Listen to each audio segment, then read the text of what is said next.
Bonsai Imajiner. Assalamualaikum Sobat Bonsai Imajiner.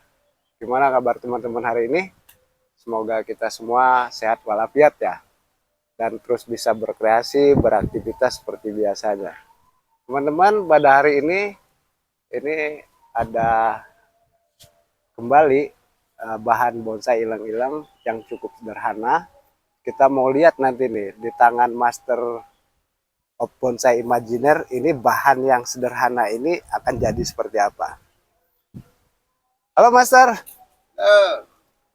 Master baru selesai kelihatannya habis ngopi. Jumpa lagi sahabat bonsai imajiner. Ya baru saja ngopi-ngopi lah, santai sejenak. Yang penting ngopi ya Master, Yang judulnya ya. Ngopi jangan botol. Yang penting ngopi, yang penting bahagia. Jadi Master, ini kan di depan kita nih ada bahan bonsai jenis ilang-ilang ya Master ya. Iya. Ini teman-teman bisa lihat, ini masih bahan ya, tapi tunas-tunasnya sudah cukup subur yang kita lihat. Ini kan kayaknya bahannya sangat biasa ya Master ya. Cuma betul. Biasa-biasa ini ada pohon, satu pohon ya, single pohon, kemudian lurus agak meliuk ke atas. Nah seperti biasa, kalau Master of Bonsai Imajiner sudah beraksi itu kan, memang untuk apa Master? Membuat yang biasa menjadi tidak biasa. Itu judulnya teman-teman. Oke teman-teman, kita bisa lihat nanti akan seperti apa Master mentreatment bahan yang satu ini. Baik sahabat bonsai imajiner, semua sudah bisa menyaksikan seperti apa bahannya. Kita coba langsung saja kita eksekusi tahap demi tahapan. Selamat mengikuti.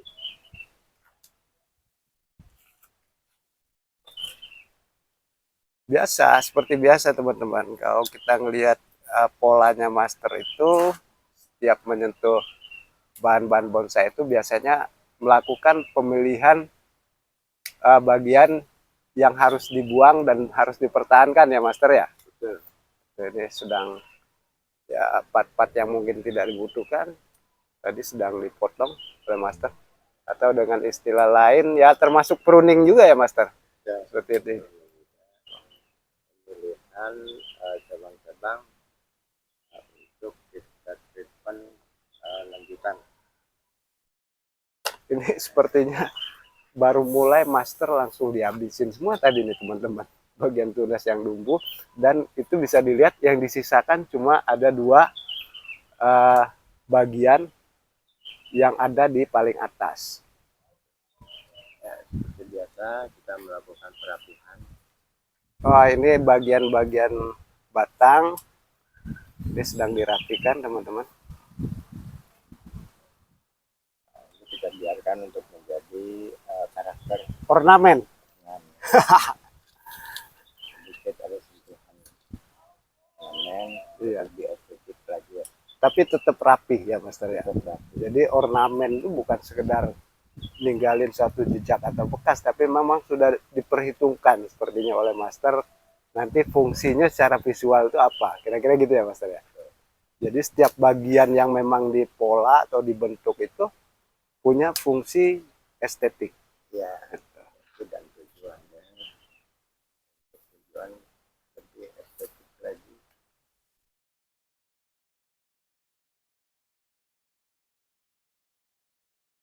ini juga bagian ujung kayaknya memang bentuknya belum ideal ya Master ya. Artinya kalau toh dipotong ya memang dipotong ya Master ya. Cuma potongannya itu biasanya oleh para pebonsai itu memang dibentuk agar seolah-olah di bagian yang dipotong itu nanti nggak terlihat lagi seperti dipotong ya Master ya. Dia akan menyeimbangkan dengan tunas yang baru muncul itu di ujung ya, seolah-olah nyambung gitu ya Master ya. Tekniknya begitu, sekedar tips untuk teman-teman. Nah, kita lihat tadi dari potongan yang memang potongan hasil potongan gergaji ya Master ya, lurus, kemudian dengan menggunakan alat catok ya Mas. Dengan catok ini kemudian dirapikan bagian itu, dan tidak hanya dirapikan teman-teman, juga sekaligus dibentuk. Jadi seolah-olah si tunas baru ini nanti nyambung dengan bentuk batang pertamanya itu ya. Itu. Nah, nanti kita lihat ini perbedaannya seperti apa.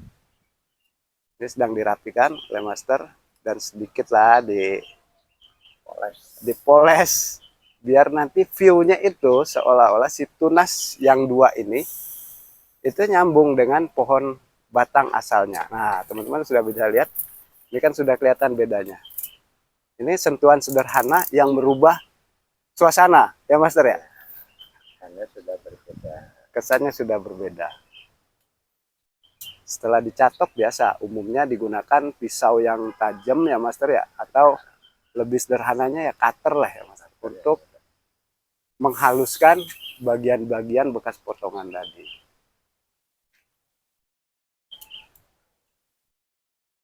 Masih dihalusin. Untuk penghalusan seperti ini tuh kalau nggak salah Master, itu bukan sekedar untuk menghaluskan saja ya Master, maksudnya untuk enak dilihat, tapi ada juga fungsi untuk si pohon tersebut ya. Ya, ada juga artinya bukan kita menghaluskan ini juga dari pori-pori yang terbuka agar penyiraman ini tidak membuat atau mengakibatkan keropos. Ya, kalau motongnya asal-asalan kan biasanya bisa busuk juga ya Master. Itu karena faktor pori-pori yang terbuka dan tidak rapat itu ya Master. Karena potongannya kasar biasa begitu. Atau kalau teman-teman pernah melakukan stek, ya Master ya? Ya, betul. Stek itu kan kita motong bahan-bahan yang mau ditancepin atau di stek itu. Kalau kita motongnya dengan gergaji yang kurang tajam ya Master ya, kadang dia nggak mau tumbuh. Ya. Karena mungkin bagian bawah pori-porinya itu membusuk ya Master ya, karena tidak rata. Nah itu tadi teman-teman, fungsinya dihalusin pakai cutter itu. Jadi kita bisa lihat, tidak hanya untuk memperindah tampilannya, tetapi juga berfungsi untuk merapatkan pori-pori, sehingga bagian ini nanti diharapkan tidak ada yang busuk ya Master ya. Betul. Nanti kita finishing dengan pemberian salep kambium. Oh iya, itu langkah paling amannya Master ya? Ya. Setelah dicatok, dirapikan dengan pisau yang tajam, kemudian ditutup dengan salep kambium. Ini sementara kita biarkan karena masih tahap pengeciman untuk menambah kalau itu daya makannya biar lebih besar, hari ini juga menunjang. Oh gitu. Jadi semakin banyak akar, makannya banyak, maka kemudian asupan makanannya itu biasanya lebih banyak ya Master ya. Untuk menunjang pertumbuhan si cabang-cabang yang tumbuh ini.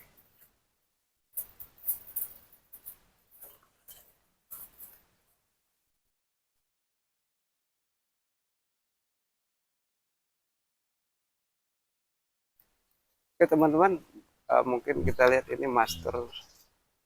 Ini mau pakai salep kambium ya Master untuk nutup bagian yang terluka tadi. yang terbuka dan terluka.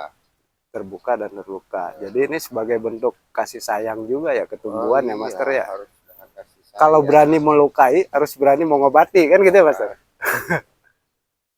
Tanggung jawab. Tanggung jawab.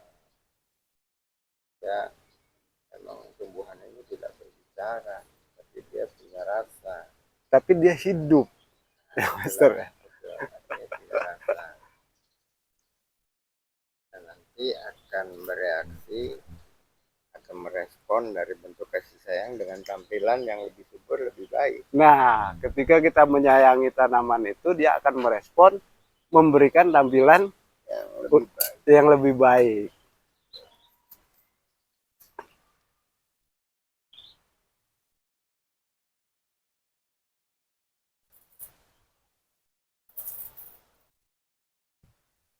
Oke teman-teman, kelihatannya ini Master akan melanjutkan proses penanganan pada bahan bonsai ini dengan melakukan wiring atau pengawatan. Berarti ya, langkah awalnya ini di wiring dulu, tunas yang tadi disisain ya Master ya. Kemudian diprogram, dibentuk ya Master ya. Solusinya kita bentuk, kita arahkan.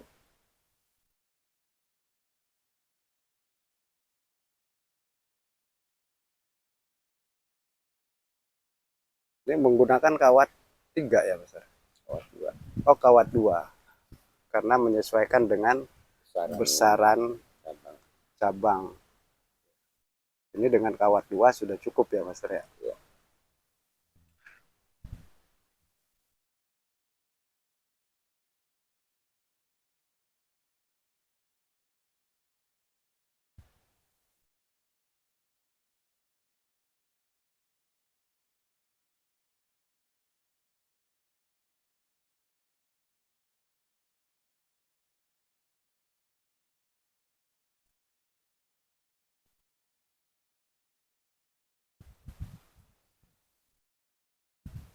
Ini berarti cuma 2 cabang ini yang di wiring ya Master ya. Iya, betul.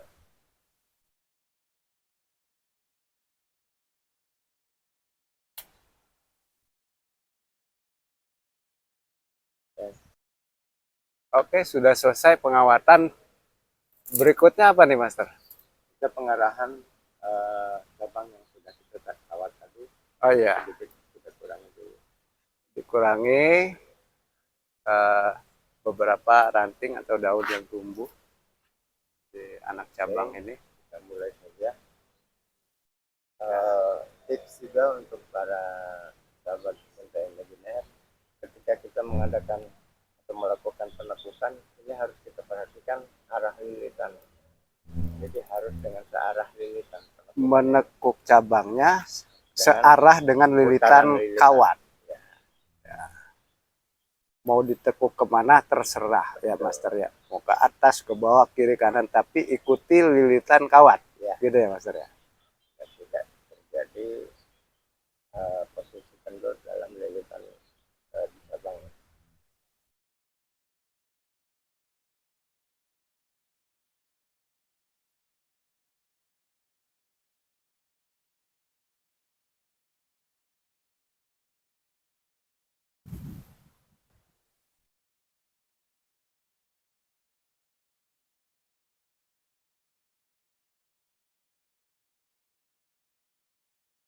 Ini dibuat meliuk-liuk oleh Master, diarahkan, lebih cenderung diarahkan ke bawah nih kelihatannya Master. Ya, menggantung ya. Kita lihat tadi bahwa posisi awalnya sejajar dengan cabang satunya mengarah ke atas ya teman-teman. Ini karakter tumbuhan alami ya Master ya. Dia cenderung tumbuhan itu akan mengarah ke atas. Itu tujuannya biasanya untuk mengikuti mencari sinar matahari ya Master ya. Ya, dia akan mengejar ke arah sinar matahari. Ya, untuk kebutuhan fotosintesis. Oke. Kita lakukan penekukan yang kedua. Nah, bagian yang kedua ini teman-teman biar kita bisa lihat jelas. Yang pertama tadi sudah ditekuk ke arah kiri layar ya. Kemudian yang kedua juga kelihatannya diarahkan oleh Master, ditekuk ke sebelah kiri layar juga ya Master ya. Ini gerakan cabang yang di bawah. Oh begitu. Jadi biar 2 cabang ini bisa saling melengkapi begitu ya Master ya. Karena hidup harus saling melengkapi ya. Nah itu filosofinya kan begitu. Hidup itu harus harmonis, saling melengkapi. Nah sehingga cabang-cabang ini pun dibentuk ada filosofinya ya Master ya. Ternyata tidak asal tekuk, untuk menemukan keharmonisan, untuk menemukan keselarasan, begitu ya Master ya. Betul sekali. Nah ini kita bisa lihat hasilnya teman-teman. 2 cabang tadi sudah ditekuk oleh Master, satunya lebih cenderung cukup tajam ke bawah, yang di atas itu mengimbangi. Konsepnya apa ini Master? Ini konsep gaya bunjin kalau dalam istilah Jepang bunjin. Bunjin. Kalau internasionalnya literasi. memang kalau sesuatu itu di tangan orang yang tepat itu nggak pernah salah ya teman-teman. Jadi tadi kita lihat bahan ini dia sangat sederhana, hanya ada satu batang yang kemudian sedikit meliuk ke arah kiri dan ditumbuhi beberapa cabang, namun pada akhirnya master memilih 2 cabang teratas dan kemudian dibentuk seperti ini. Jadi kalau di bonsai ini disebut gaya bunjin ya master ya. Itu gaya pohon panjang yang diarahkan berliuk-liuk. Oh, pohon panjang yang diarahkan berliuk-liuk. Baik, sahabat, kiranya semua proses dari awal hingga akhir ini sudah ini sampai tahap akhir. Tinggal kita nanti menunggu pembesaran melalui proses pengetiman. Ada kemungkinan juga di grounding. Mungkin tidak terlalu lama karena batangnya tidak cukup besar. Jadi prosesnya tidak akan lama. Mungkin dalam jangka waktu 1 tahun atau 1,5 tahun ini sudah matang. Sudah matang ya. Nanti sudah dipenuhi dengan ranting, perantingannya sudah rapat. Kemudian sudah matang. Mungkin ukurannya agak lebih besar dari ini, Om. Ya, karena ini kan masih di los ya, Master ya. Kemungkinan nanti cabang ini menunggu bentuk yang sedikit lebih besar. Pengawatan ini adalah sebagian apa namanya, istilahnya kita membentuk dasar. Dasar ya. Dasar arah percabangan ini Ya. sebagai gaya yang nanti akan kita terapkan. Tuh, di samping itu juga untuk langsung menciptakan karakter cabang yang nanti akan diteruskan ya, Master ya. Tuh, seperti biasanya master itu kalau nanti sekiranya bentukan yang dibuat ini sudah artinya sudah paten ya master ya, sudah tidak berubah, Ya. biasanya dilakukan pelepasan kawat. Tapi si bentuk cabang ini sudah tidak berubah. Itu tipsnya apa master? Biar pengawatan bentukan begini kemudian cepat nggak berubahnya master. Itu tergantung kepada karakter pohon itu sendiri. Ya. Ya, kalau apa namanya ini hilang-hilang ini kisaran waktu antara 1,5 sampai 2 bulan dia sudah matang, bisa dibuka. Bisa dibuka ya, dan sudah tidak kembali tuh bentuknya ya. Lagi, dan sudah apa namanya, sudah paten. Ya. Nah untuk bisa cepat terbentuk seperti itu biasanya ada tipsnya nggak master? Apa harus di apa namanya di bawah matahari atau seperti apa? Oh iya. Kalau sudah subur seperti ini, Ya. Sebaiknya kita langsung tempatkan di tempat yang sinar mataharinya full, karena itu akan mempercepat pertumbuhan karena fotosintesis ini sudah berjalan. Oh iya, karena rahasianya di situ ya master ya. Dia akan lebih cepat tumbuh karena dia terkena full sinar matahari untuk menyerap sari-sari makanannya melalui fotosintesis. Oke master, terima kasih banyak. Hari ini juga sudah show nih di depan teman-teman, sudah menunjukkan penanganan tadi satu bahan yang sangat biasa dan sudah menjadi tidak biasa. Oke master, kita akan jumpa lagi pada video berikutnya ya master ya. Ya, terima kasih untuk semua pemirsa sahabat bonsai Imagineer dimanapun Anda berada. Semoga semua ini bermanfaat bagi kita semua. Tetap jaga kesehatan, tetap semangat, tetap bahagia. Salam satu hobi.